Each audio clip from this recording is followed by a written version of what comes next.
I'm Paul Arthur. This is Forum Daily West. Here are some of the top stories we've lined up for you tonight. U.S. President Donald Trump has ended all trade discussions with Canada over our digital services tax. Plus, Alberta's UCP government shares its year-end fiscal update. What do the numbers show?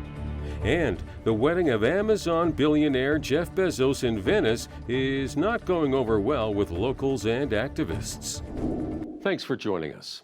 Trade talks between Canada and the United States have come to a grinding halt as U.S. President Donald Trump today announced on social media that he is terminating all trade talks with Canada effective immediately.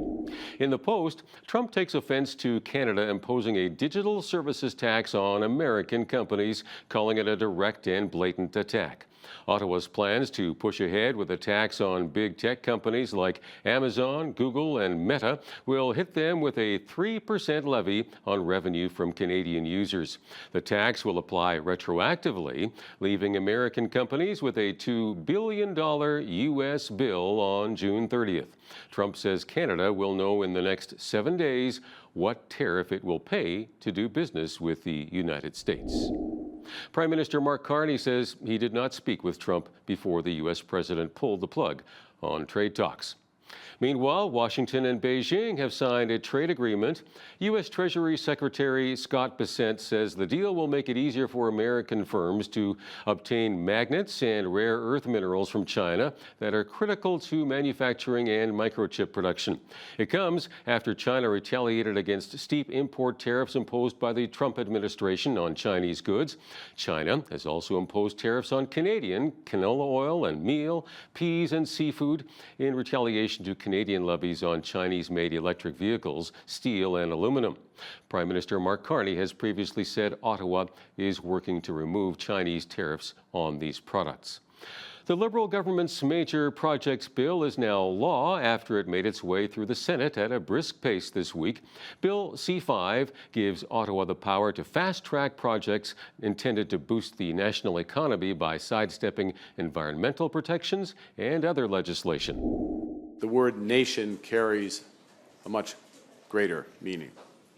These projects will build our national economy, and through Indigenous equity and resource management, these projects will be built with Indigenous nations and communities. This is not an aspiration. It is the plan embedded in the bill itself. As you might expect, the Conservatives are skeptical about what C-5 will actually accomplish. Mark Carney has decided to keep the oil and gas production cap in place. He's decided to keep the industrial carbon tax in place, which puts our steel and aluminum workers at a massive disadvantage when it comes to competing against their American competitors. He has kept in place the shipping ban, the ban on shipping Canadian oil and gas into new markets in Asia. So there is still a lot of skepticism in the Canadian energy sector about whether or not this bill will actually lead to results. And that is where Canadians should judge this government. Indigenous groups have said they fear the bill's accelerated approvals for major projects will push aside their rights. They warn the legislation could lead to widespread protests and legal challenges if Ottawa doesn't respect their rights and title. Back to the U.S. president now. Donald Trump is calling it a big win. By a vote of 6-3, the U.S. Supreme Court has ruled that individual judges lack the authority to grant nationwide injunctions. The outcome was a victory for Trump, who has complained about individual judges throwing up obstacles to his agenda. But in recent months, we've seen a handful of radical left judges effectively try to overrule the rightful powers of the president to stop the American people from getting the policies that they voted for in record numbers. It was a grave threat to democracy, frankly, and instead of merely ruling on the immediate cases before them, these judges have attempted to dictate the law for the entire nation. These lawless injunctions gave relief to everyone in the world instead of the parties before the court. As the Supreme Court held today, They turned district courts into the imperial judiciary. The cases will now return to lower courts, where judges will have to decide how to tailor their orders to comply with the High Court ruling. The ruling did not specifically address Trump's restrictions on birthright citizenship.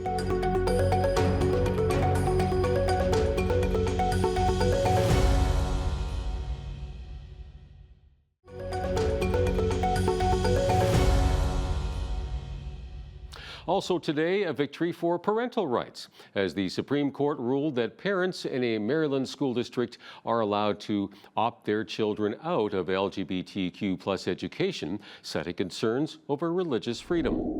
It's really a ruling for parents. They lost control of the schools. They lost control of their child. And this is a tremendous victory for parents. And I'm not surprised by it, but I am surprised that it went this far. It took us to bring life back to normal. So it's wonderful. It's parental. And I kept saying, we will give you back your parental rights. They were taken away, and this is a tremendous victory for parents. Montgomery County Schools in Maryland required that elementary school teachers read to their students books that celebrate gender transitions, pride parades, and same-sex playground romance. For a fourth consecutive year, Alberta's UCP government is ending its fiscal year with a surplus. Treasury Board President and Finance Minister Nate Horner says the surplus for 2024-25 is $8.3 billion. Largely due to higher than expected revenue from energy resources, personal and corporate income taxes, and investment income. Resource revenue increased to $22 billion, primarily driven by higher bitumen royalties due to a lower exchange rate and a narrower light-heavy differential. Personal income tax revenue was a record $16.1 billion, or $516 million higher than budget, driven by strong growth in personal incomes and population. Corporate income tax revenue was $8.1 billion, up $1.1 billion from budget due to strong corporate profits in sectors such as oil and gas, construction, and finance. Alberta's low tax environment is working and should continue to attract investment and jobs, helping to secure Alberta's economy. Alberta's population grew by about 200,000 people in 2024-25, making it the fastest growing province in the country. The province ended the year with a $5.1 billion in surplus cash, so based on its mandated fiscal framework, half of that, or $2.6 billion, will go towards improving the province's net financial position, either through debt repayment or savings in the Alberta Heritage Savings Trust Fund. Meanwhile, NDP finance critic Court Ellingson released a statement saying that despite a surplus, the UCP government has failed to attract meaningful capital investment or keep pace with Alberta's growing population and rising inflation. He says healthcare, education, and public safety are falling short of what Albertans need and deserve. The Ontario government is expanding public funding of private community surgical and diagnostic centres. Premier Doug Ford says the new clinics will help ease the burden on hospitals and reduce wait times. That's why we're investing $280 million in community surgical and diagnostic centres across Ontario. These centres will help cut wait times and provide convenient publicly funded care for people in their communities so they can get care when they need it, paid for by their OHIP card, not their credit card.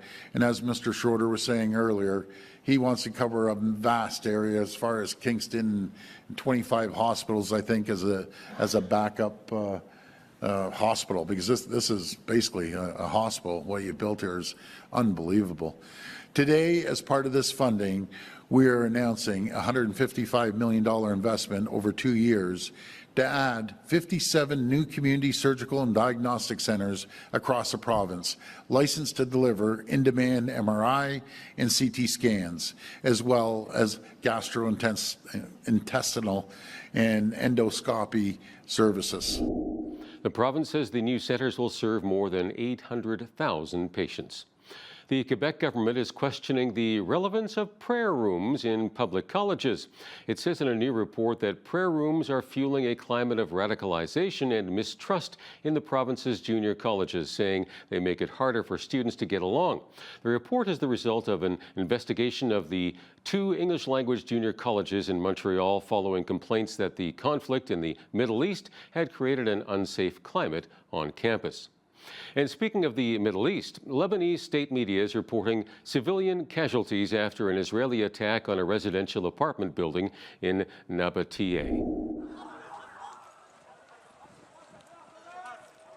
آثار العدوان الإسرائيلي المتكرر يوميا على شعب الجنوب وأرض الجنوب ورسالة إلى كل العالم للداخل والخارج نحن صامدون مهما قصفتونا وضربتم علينا بطائراتكم الحربية والمسيرات صامدون في أرضنا صمود الأرض في لبنان. According to the Lebanese Health Ministry, at least 1 person was killed and more than a dozen others wounded in the attack. The Israeli military says it struck sites linked to the terrorist group Hezbollah.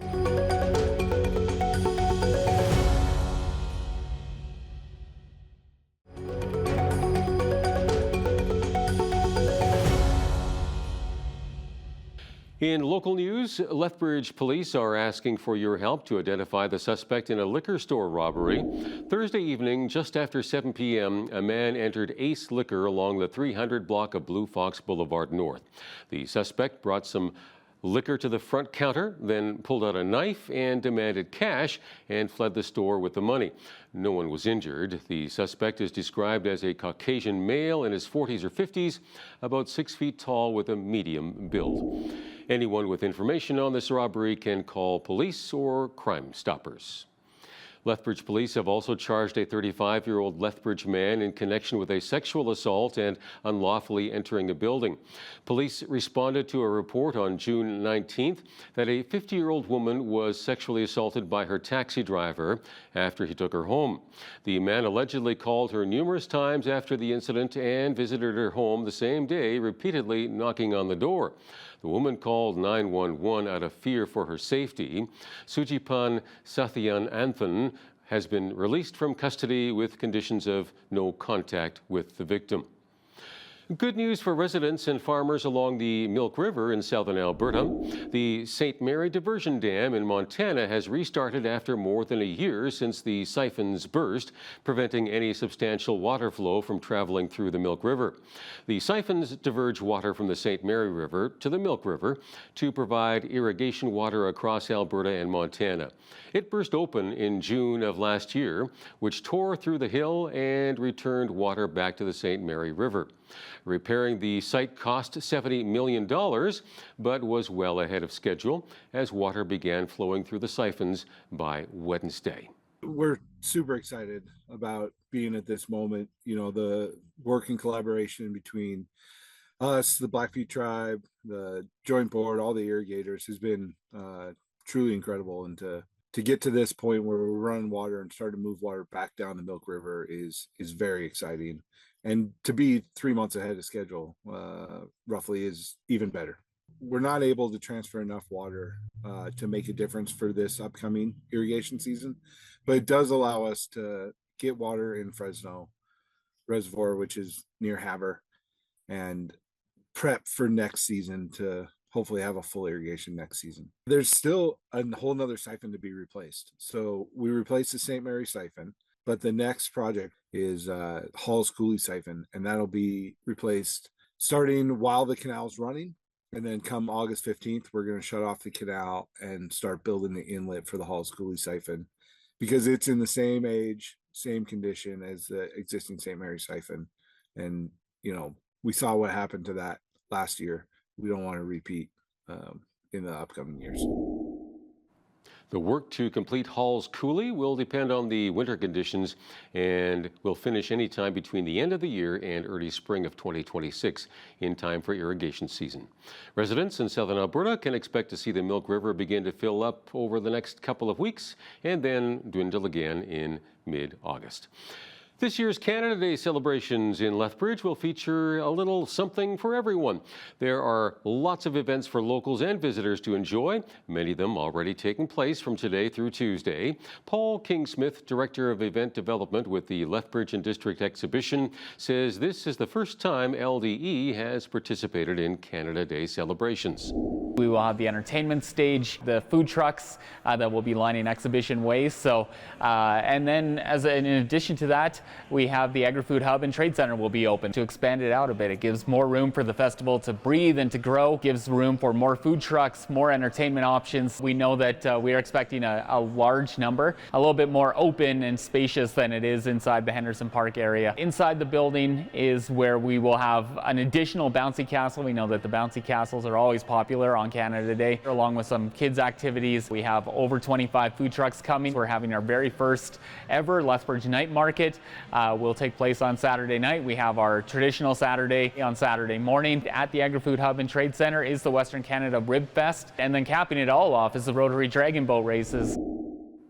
Weather permitting, fireworks will cap off Canada Day celebrations Saturday at 11 p.m. at the west end of Henderson Lake. The city is also offering free extended transit service for that celebration. Nike is feeling the pinch from U.S. tariffs.